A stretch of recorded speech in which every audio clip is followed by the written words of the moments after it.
What's good, YouTube? It's your boy Just back again with another video. This is your one-stop shop for anime and manga. Let's get into it.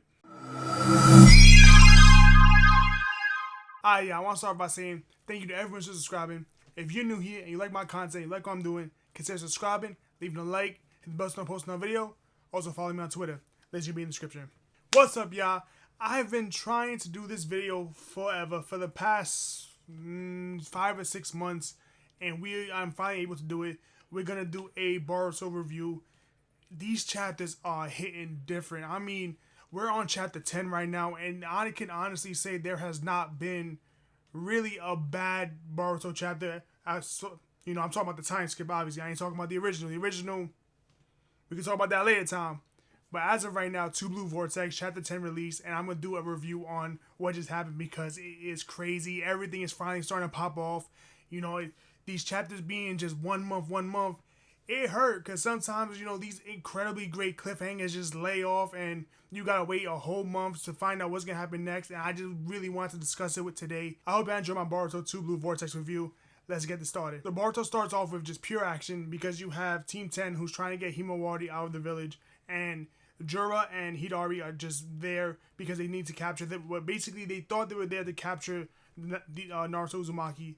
Turns out they're there to capture the Nine-Tailed Fox, which we just find out is inside Himawari. So she's passed out. They're trying to fly her away, and they're just there like, what do we do now? What's going to happen? We need to devour Himawari because that's how we're going to basically be our perfect selves. At this point, Shikamaru's telling Kawaki about the situation with Himawari because everyone's basically talked telepathically with Ino's jutsu, and Kawaki actually acts like a little bit of a big brother. He really apparently cares for Himawari because while he's trying to dispose of Boruto, Shikamaru gets on the mic and he tells him, look, they're after Himawari, you need to go, you have to rescue her, forget about Boruto, and just go rescue Himawari. At that moment, Kawaki's like, Shikamaru, you should have told me that sooner, and he just dips out and he goes after her so he can save Himawari. While that's going on, you have Boruto, who's basically trying to deal with his karma marking. Now, at this point, I'll be completely honest, I thought Boruto basically had full control over his power because he just came out like a badass like that. Clearly he doesn't. For whatever reason, he has no control over his karma marking. When it starts to activate, he knew something bad was going to happen. So he just tried to subdue his power as much as he can. And it's a real telltale sign. Like, that's going to be something that he's going to have to deal with for future chapters to come. Because if he has all these other powers and these other jutsus now, if he can't control his main source of power, which is technically his karma marking, because he is now a full Otsutsuki, he's going to have a lot of trouble because I have a feeling, I don't know if Momoshiki is slowly trying to take over if he activates the karma marking, but I have a feeling he can't really control the karma marking because he's a full Otsutsuki. That's just my opinion though. I don't know if I'm right about that. The funniest thing happens where Hidari, the one that looks like Sasuke, he asks Jura, basically, what are they doing? Why are they trying to stop us? What is going wrong? And I really like that little part of the story because you gotta remember, these are basically sentient god trees. They just gain sentience. They don't know nothing about nothing of the world. They don't know anything about society or nothing like that. They just have like their one, I guess you could say, directive, which is to consume the chakra source that they prefer.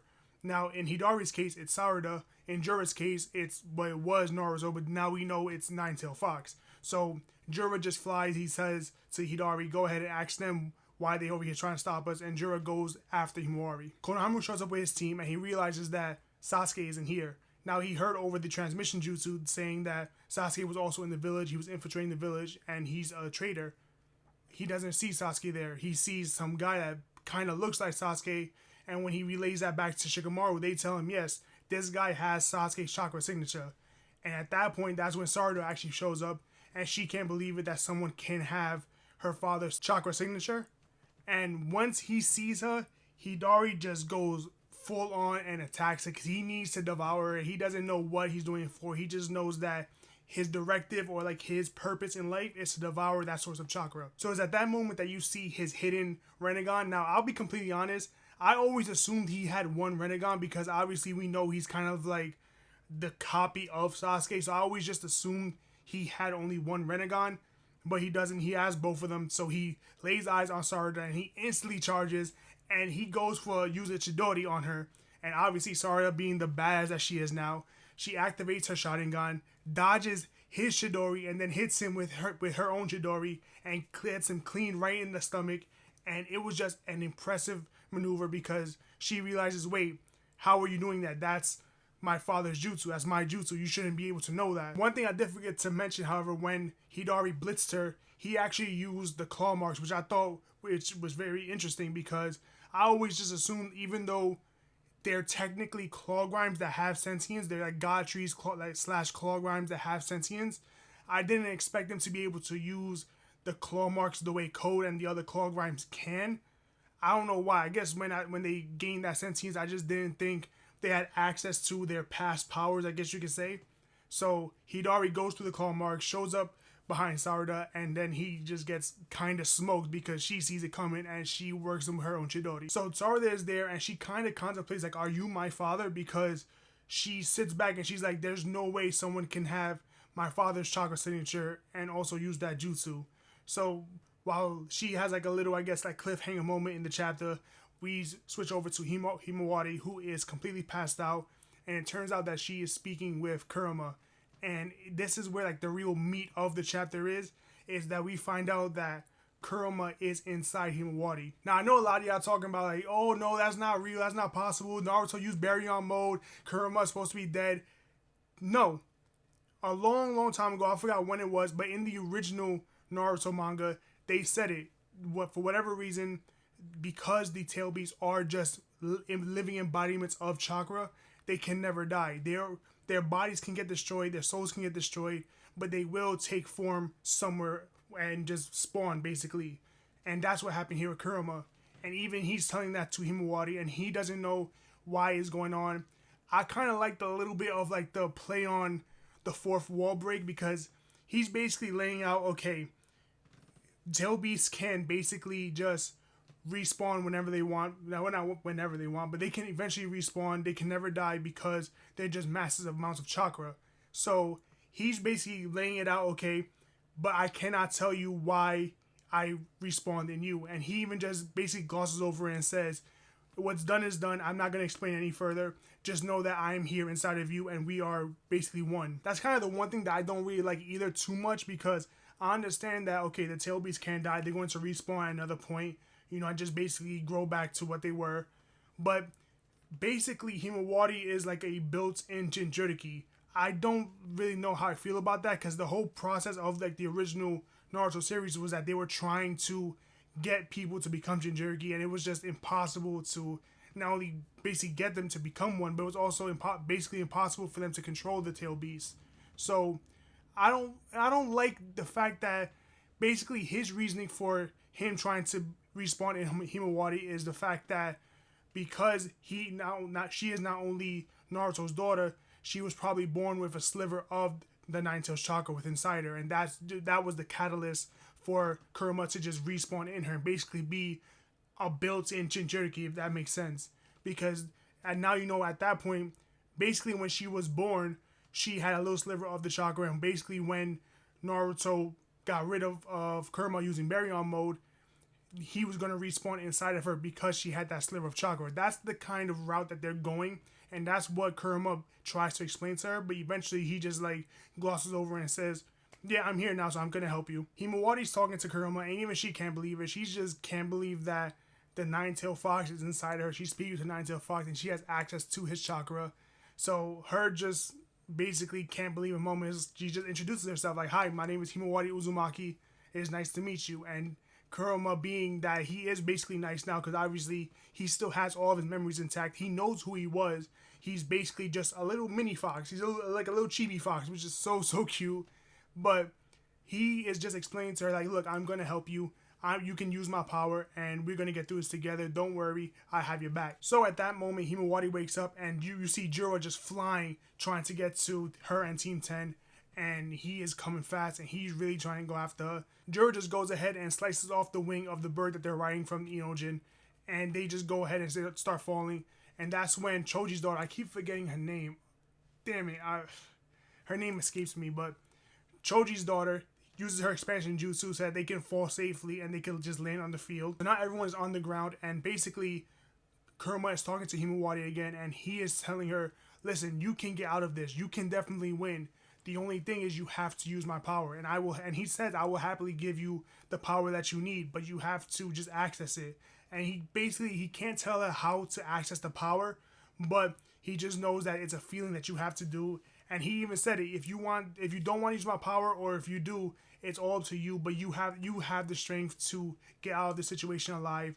And he's just basically egging her on because he wants her to use his power because he knows that's what's really going to have her be safe and get out of the situation. And here's where we get like one of the craziest reveals where Kurama just says, listen, you have the highest affinity that I've ever had in any of your predecessors.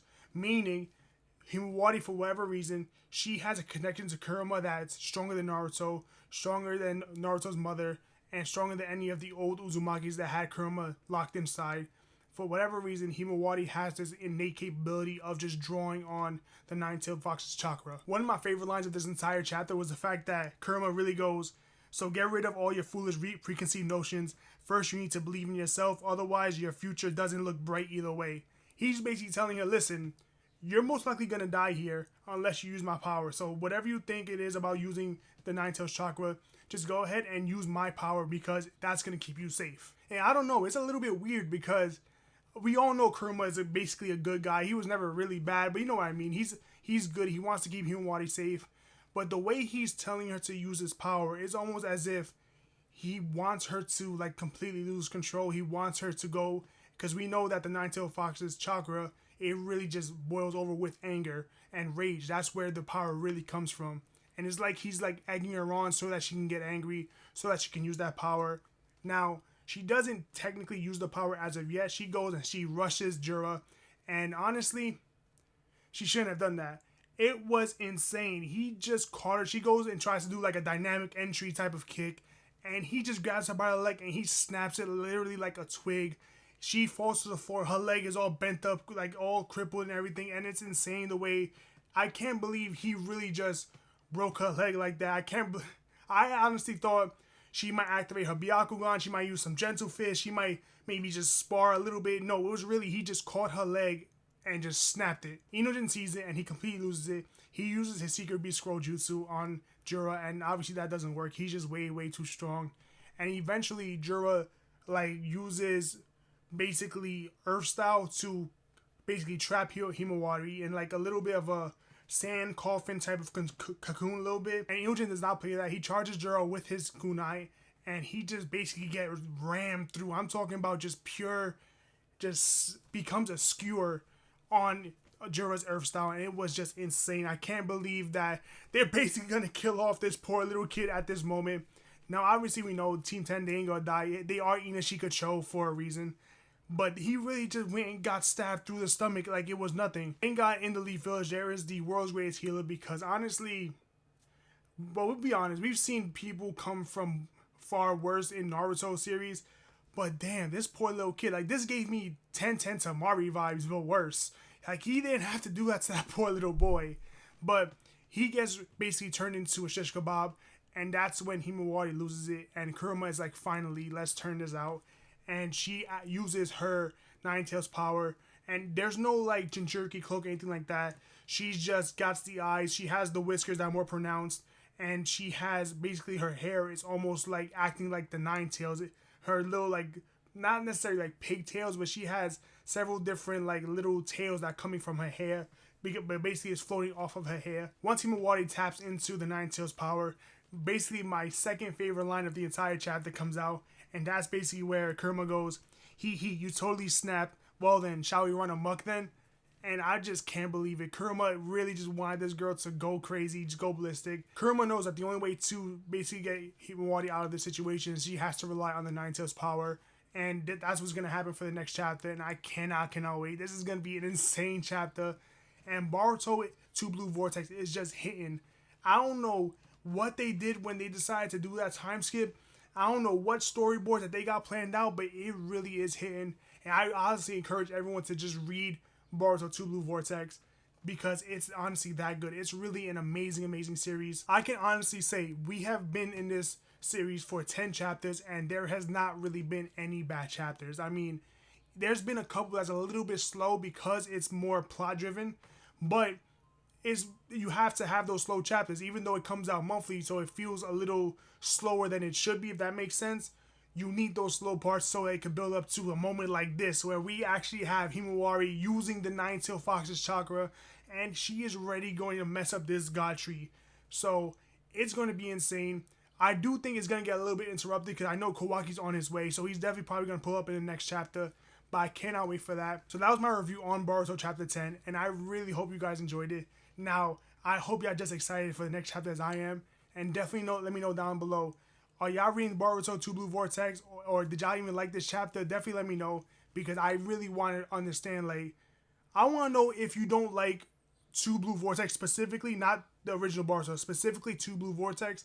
I want to know why, because so far I have not seen any, like, real reason to why anyone would really not like Boruto 2 Blue Vortex. Now, I would be honest, I am biased.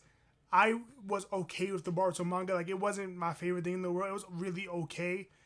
But that entire time, I was waiting for this moment. I was waiting for this time skip. I knew it was going to be crazy. And I just highly, highly recommend it to everyone. Definitely just give Boruto 2 Blue Vortex a try because it's that good. If you made this far into the video, thank you guys so much for watching. I hope you guys enjoyed it. If you're new here and you like my content, you like what I'm doing, consider subscribing, leaving a like, hit the bell so I don't post another video, follow me on Twitter. Links will be in the description. This is your boy Just. I'm off this.